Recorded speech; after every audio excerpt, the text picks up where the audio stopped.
everybody, and welcome to This Is Us in a Car. Can't talk in 2021, obviously. I'm Kim. I'm Laura. And Brookie makes 3. Hey everybody, and yes, we have made it to 2021. The new season is here, and NBC did right, and they're back. Yes. Which is great, and so we didn't have to protest or anything. We are just going to jump right in. There's so much to talk about. I was really anticipating this episode. I'm really looking forward to next week, but let's not go that far. Let's talk about Kate first. Brookie, Okay. what you got?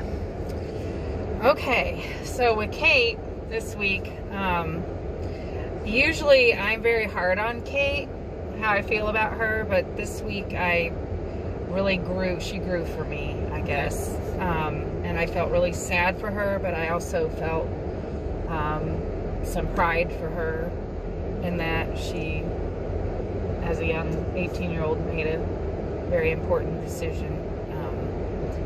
They shared this week that she had an abortion when she was 18. Maybe we need to tell our audience that.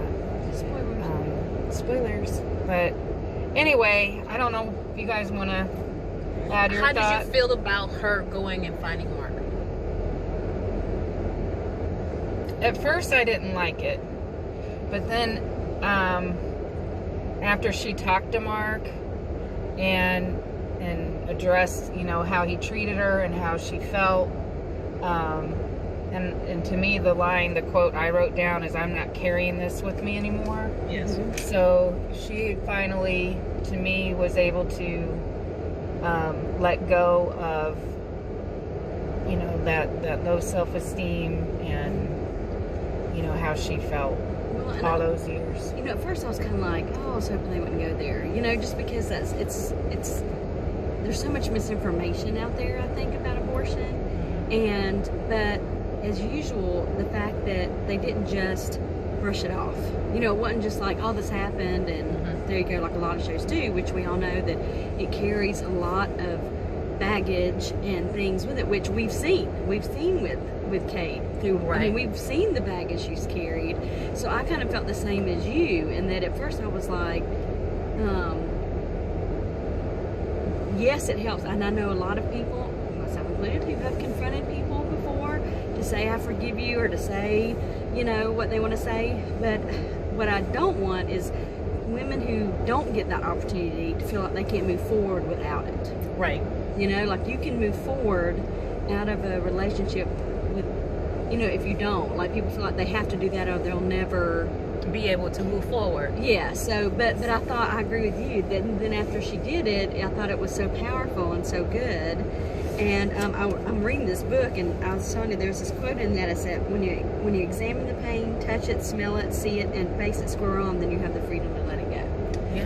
And so you can do that by talking to somebody, by telling them, or you can do it by dealing with it, or however, in whatever way you deal with it. But the thing is to deal with it, and she's doing that. And hopefully we'll see her, like you said, grow even more out of it because of it. Well, see, I didn't feel like her confrontation with Mark was about the abortion.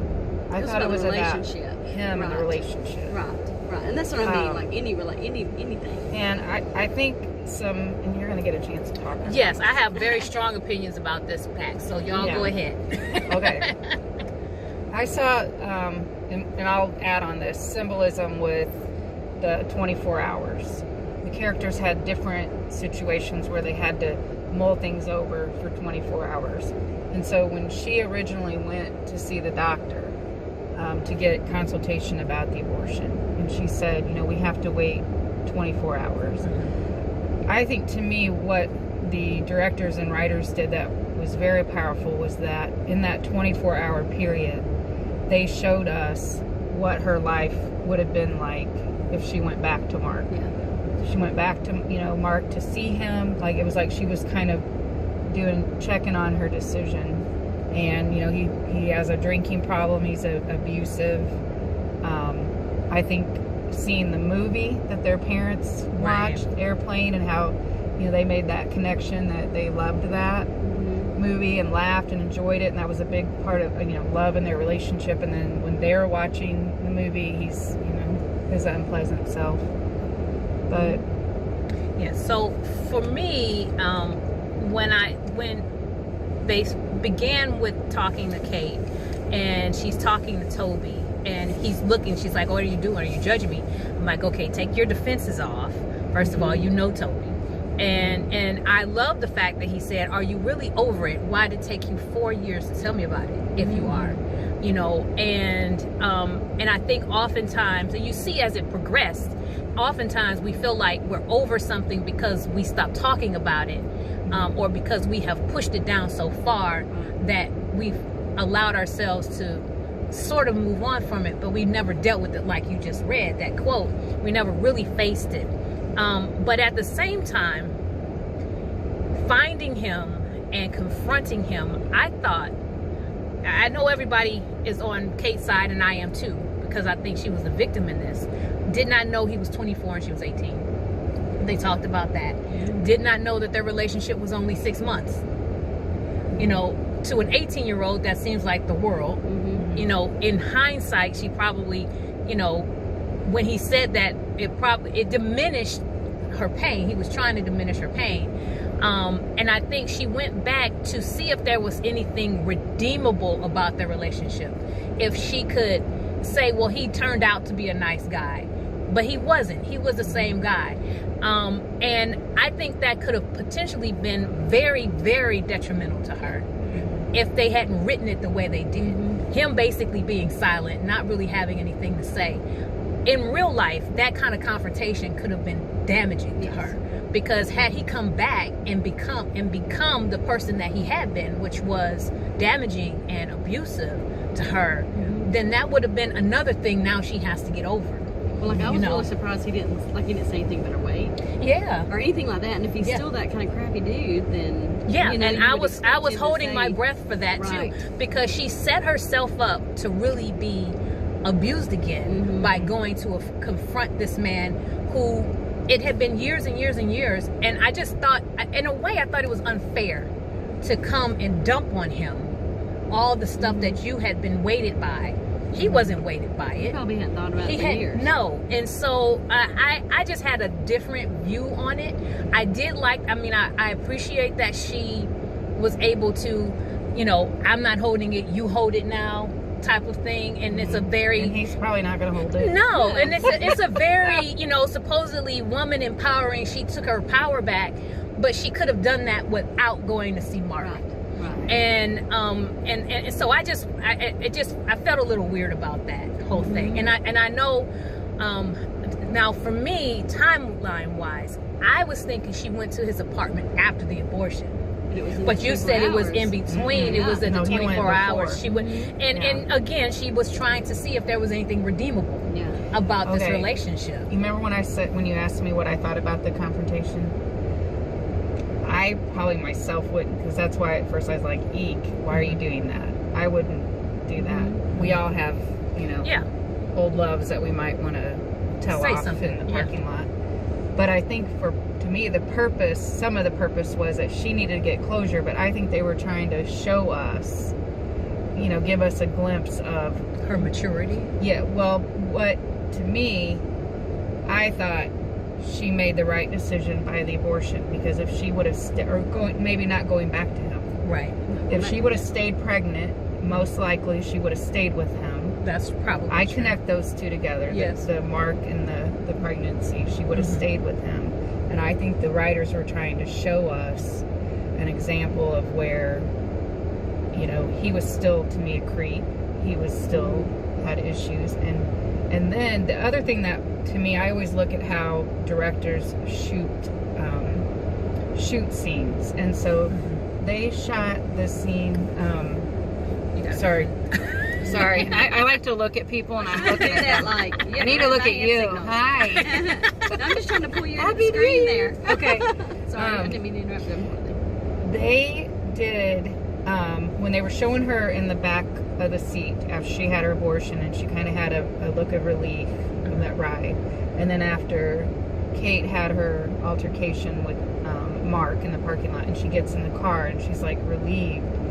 And they were showing us, to me, you know, that she was supposed to be with Toby. She was loved and felt secure. Yeah. And they were putting that together. They were showing us that. What I thought was equally powerful, though, was the fact that she was sitting on the couch by herself, crying and sad and in pain, because it's a painful process. It's not necessarily something that's pleasant at all. The looking up at the light, and all of that they didn't make it gory, they didn't make it ugly, but they made it visceral, which I could appreciate. Well, they focused on her and not on the actual event itself. Right. Okay, one more thing before we move on, because I wanted to say about the Kate when you were saying alone on the couch, okay, crying after. Right. I think for some, what was important to me about that scene was that she was alone in this decision. Yeah. She was alone in the situation. And some young women, have the support of family, mom, their mother. And I think the way the writers and the director set that up, the mother was with her sons. The sons both had boyfriends girlfriends Yes. that they ended up marrying. And when the mother came home, there was, I think to me what this episode showed is that she's never had the security of the relationship with her mom or that support. And anyway, I just wanted to bring that up. And then, but to that point, do you think Rebecca would have been non-supportive? Well, and I think, especially after the fact. Maybe they would have had some conflict when she was making the decision. But after the fact, I think she would have been okay to tell Rebecca about what happened. And I think Rebecca would have supported her and loved on her daughter. I think her mind was that she didn't have support. And I think a lot of people feel like they have to make this decision because it's the only one that they can make, because they don't feel like there's anything else around them. Well, and like you said, looking at it, you think they know, and I think that's why you see siblings in the same household having different perceptions and different experiences. And sometimes, as we've talked about, even with their own kids, you're thinking, no, that wasn't the case, or no, but we didn't even know because they didn't share, or they didn't tell, or they didn't feel safe. And that's a good thing to say, didn't feel safe. So, it was, the name of this episode was A Long Road Home. And for me, it was hard for me to connect those things and try to figure out why they named that episode A Long Road Home. What was her road? I think her road to freedom, her road to closure, her road to accepting the love that she has in her life and putting the pain from her past relationships behind her. Maybe that was Kate's long road. Well, and it's still a continuation, because even when something like that happens, and you can be like, okay, everything's good now, and I've dealt with it. There's going to be triggers, like all throughout your life. But if you get to that point where then you know how to deal with those triggers. That's right. All right, who's next? Kevin? Yeah, that's the order I went. So talk I about. dumped it all over the place. So. No, why don't you start? Oh, okay. Kevin. So Madison bothered me in Ooh, this episode. she bothered me. I'm of the too. believer I was that duck lipping all. I was like, oh, Madison. to me, she showed the bad side. I don't know what's bad side. What's what I'm looking for? The whatever side of women that I don't like or that I don't want to be, because I believe you tell it like it is. So if I tell you, hey, yes, you need to go to Canada, then I'm not going to come back and be like, oh, I'm going to Canada. I mean, you know what I'm saying? Like, yeah, like you didn't take the hint that I don't want you to go. And one of the things that, and I get it, later she explained that it was just real to her. But as I mentioned to y'all earlier, I believe if you're marrying a military man, a pastor, A firefighter. actor, a firefighter, then guess what? They're going to have weird hours. They might be deployed. And if you know this going into it, I don't see how you can complain about it later. Now, you can it's not saying it doesn't hurt when they're gone, or that when they're busy or whatever. Or that you don't have to coordinate what that looks like. Right, how it looks like. And it's another thing, if 10 years into marriage they go, hey, I'm going to go change our whole life. I mean, that's like a totally different situation. But in this situation, I'm like, you know, he's an actor. You know, they move around. You know his goals pretty much from what they had talked about. So, and now you're making him. And so, if he doesn't go or if he quits acting, that's going to really tick me off. Yeah, I'm just saying. and I thought that the harshest thing I thought she said was, "I told you I was fine without you." And so it's like, so what does he do with that information? Yeah. You know, when he proposed, he meant it. He's deciding that he wants to have this family. He wants to make this work. And then you go and throw, well, I already told you that I didn't really need you. We didn't have to do this together.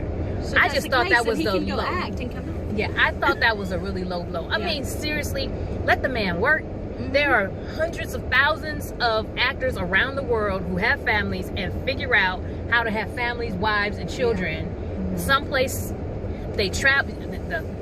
The actor comes back. The kids don't have to travel. Sometimes I they're really with them. thought I just don't understand why this is an issue. That's what I really thought she was gonna be like. When you could tell her getting upset with the nanny interview, I thought she was gonna be like, "Well, I wasn't planning on going. I was just planning on staying here." Right. I mean, like that's where I thought that was gonna go. So it kind of threw me off. Which she can do. I mean, and the Yeah. nanny could be there to help her with the kids. Maybe the nanny goes when they travel so that, you know, they have a little bit of help when they travel. She could stay at their house with their twins. Kevin can travel back and forth to see them and not miss things.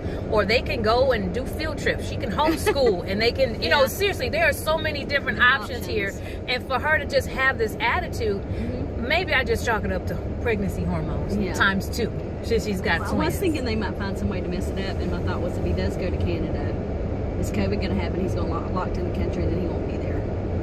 Yeah, I mean I they're went down setting it that up. road. They're setting it up to where there may be some issues with the delivery. Not COVID. Yeah. He blowing. Here, Coughing, I he's got blowing. wipes. But you know, and then to end up with him, you know, you see him with his "what will Randall do" moment, which I Yeah. thought was precious. First of all, I just thought that whole And yet I was taking random. thing was precious, and you see him toying over what he should do. He already lost, what's the child's name? Sophie, because he decided. We assume because they haven't really put all those things together, because he decided to pursue acting, and it damaged his relationship with Sophie.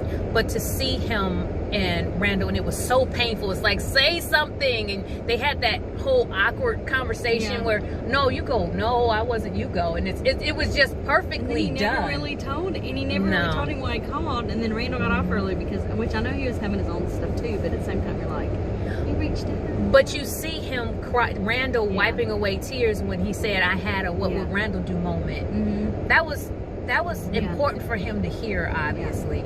And so I mean, I liked how it ended. Obviously, there's a decision that Kevin has to make. I really don't think he needs to be making. I think he could be an actor and have a family with her. You know, take the moment, as she said. I loved also how she was getting on my nerves at this point, but I thought it was kind of cool when she said, "I know you come from a family of good speech makers, so don't give me the speech." And it's true, they're great speech makers, and she wasn't trying to hear the speech that day, and so I kind of liked that. It was a little bit of a dig, but you know, and her telling him, take the moment, and he's not good at that. He's very spontaneous and likes to do things off the cuff. So taking the moment is him in the car, in the Uber on the way to the airport, and trying to call his brother and get some advice. So we'll be interested to see what he does. It probably won't be for 2 weeks. Yeah. I think the issue, we kind of talked on this last time, they haven't built a foundation. Mm-hmm. They don't really know, you know, like we're assuming that she knows what it's like to be an actor, Right. but she really doesn't know. They haven't really been together. They kind of jumped into. Yeah, they did. It was another Everything they've done is jump into you know, the bed. what? Yeah. Jump into the bed, jump in and get married, and to me, I think both of them said it towards the end. They're in love with the idea of having a family. Yeah, that's not the idea so, of being married. Yeah, and so I think, and I think Kevin was like, yeah, I want to make this work, but there's a lot of work and a lot of, you know, give and take, and what I was gonna say, I'm wondering if Madison doesn't have control issues. Well, You she know, a lot- obviously does because of her A lot eating of people disorder. have, when they have eating Mhm. disorders, they have control, and it seems like there was so much happening for her. Yeah. I've gotten married, I'm pregnant, I got twins coming. This man has moved into my This man's house. supposed to be my husband. Yeah, he's moved into my house. He's, want to get a nanny and travel, and it seemed like to me she was pulling back because she was losing control. And to her credit, that has to be overwhelming. But Mhm. I think they're showing us. My thought, with Kate is not physically connected anymore to Mark, and they're showing us Kevin. Kevin is now connected to this woman. With I don't know. There's a lot of stuff with pregnancy and Yeah. babies and stuff like that. But Yeah, I agree. anyway. And marriage goals. Beth and Randall is my marriage goal. That's what she's like. Hashtag.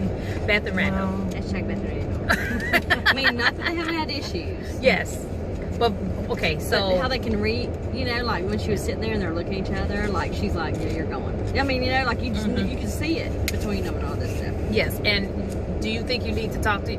Are we done with Kevin before we jump in? Yeah, I'm done. Okay. And so I love when she's like, "Don't you think you need to talk to your therapist about this?" He was like, "No." She's like, "You need to talk to your therapist." And then of course he was talking to his therapist. Yeah. yeah. But I liked her thing about, wait a second, when he's like, okay, have a good day. And she's like, this is not a peck and go Not a situation. peck and go. No. I will be Pull using that. Yeah, I'll be using that a lot. But it was interesting to see him. He comes in his typical Randall forlorn disposition, coming home after being. I loved at the beginning when they had the suits on at work, Oh, that was funny. and that was hilarious, making fun of him. But they jumped right into Laurel, and here we got this email, and it was just boom, here it is. Mm-hmm. And so I appreciated that, but it's. But now we got the whole, like, why didn't she try to find, or why didn't she try to find a way? Like, there's this whole There are thing. lots of questions. I'm looking forward to next week, like I said, because I think obviously they're going to answer a lot of questions about what happened to her, and you get to see Randall kind of find his mother, Mhm. which I think is really important. About her. Well, and I will say, that was it important, kind of flip back to Kevin, when they were having that conversation, was it important that he acknowledged how he felt growing up? Yes. That, Good point. Kevin said, Kate told me. Yeah, Kate I told didn't me. I know. wasn't Did you realize really that. feel like that? And I thought that was a good, Yeah, that was necessary. yeah. Yeah, as awkward as that conversation was, every word of it I thought was necessary. And I think oftentimes in families we avoid having those conversations because of how awkward we feel like it's going to make us Yeah. be. And we don't like to feel vulnerable. We don't like to feel awkward. It's not a comfortable thing. They have to have more conversations, but I think that was a good start for sure. And I think necessary for Randall and for Kevin. He didn't get his answer about Madison from him, but I think that's good too. I think Randall's at the place where he's not trying to save his family anymore, and I think Kevin is realizing he has to step up and make some decisions on his own. He can't wait. He can't decide what Jack would do. He can't necessarily just fall back on what Randall would do. What does Kevin say? I think that Randall subliminally is going to help him make the decision, because they went back, they did the flashback of Randall telling Kevin, do you think that's a good idea to leave your wife? You just got married. And I think that that may drive. I'm having a feeling he's not going to go. Yeah. Which, by the way, Canada. I did think during that time, what a way to be accountable. I mean, like, it's good to have friends and brothers and sisters, but you also need those friends who call you up and say, Yeah. I was thinking about this, and I just want to throw this out there because I'm worried about you and this. So I thought, you go, especially at that age, that he would do it, which that kind of fits with Randall, but we need to have those people in our lives too. Absolutely, and people that you give the right to speak into your life and say things that you wouldn't necessarily allow other people to say to you. Right. I think that's important. This was a heavy episode. It was was, heavy. but it didn't It's a lot of feel stuff. like I like some it. of the Yeah. other ones that were really, really heavy Yeah. and make you cry, and you feel like, oh my gosh, I just need. No, I need yeah, to it wasn't wash like it off. that. Yeah. But It it was was. a lot. Yeah. A lot, I guess. Okay, I thought the costumes with the chest was a little hokey. It was. It was truly It was hokey. totally hokey, It was but- supposed to be hokey. Hello, are we not? Okay, Those people, anyway. we would do that. We would do Yeah. that for you, but Absolutely. Yeah, you would do that for me. Oh, I better not ever be caught in my underwear. No, please do not have a strip pic or a No, strip vid no. somewhere out on the intranet. No, no. not good. Nothing on the YouTube. I get fired. Yeah. Mhm. Do you have anything else? Somebody who said, oh, this is the last thing I wanted to say about Kate. When Rebecca came home and she asked her if she wanted something to eat, and she said, I'll take some ice cream. What I thought back to was whenever she was upset, Jack would take her for ice cream. That's true. Oh my gosh. you And caught so That's it was funny. an homage back to Jack not really being there. Now Jack would have been her support. That would have been the person she'd fall back on. And so when they said that, I was like, oh, that's the Jack moment Mhm. for the episode. For the episode is, he would have gotten her some ice cream. And Why do you think we're not seeing Rebecca? You know how we haven't really seen Rebecca? You know, they keep saying, oh, she's still at the cabin. oh yeah, I don't know. It's like they're. while I the don't know. storyline is focused back Yeah. on the big three. Yeah. I think because at the beginning of every season it's mostly about them, and maybe now we're just trying to deal with their individual junk outside. I mean, so much of last season was about Rebecca, how they dealt with Rebecca and everything. And so I think maybe the beginning of this one is to give us an opportunity to see what's going on in the lives of the triplets. Yeah, and now another mother. I think Rebecca will come back into the picture when he starts talking about Laurel. Yeah. And how that now is going to affect his relationship with Rebecca. Yeah, Definitely. talking about, I mean, granted Laurel is passed away, but it'll definitely be something that they will talk about. Everybody's making sure we're. I know, everybody's- It's time to go. It's Friday. Well, this was all these cars still here. This was a great episode, and we will see you back next week. We're good. We will see y'all You got back good coworkers next checking on Yeah. week for This Is Us in the Car. Yes. Put your comments below if you agree or disagree with us. We want to hear it. Subscribe, and we'll see you back next week. Yes. Bye. Bye.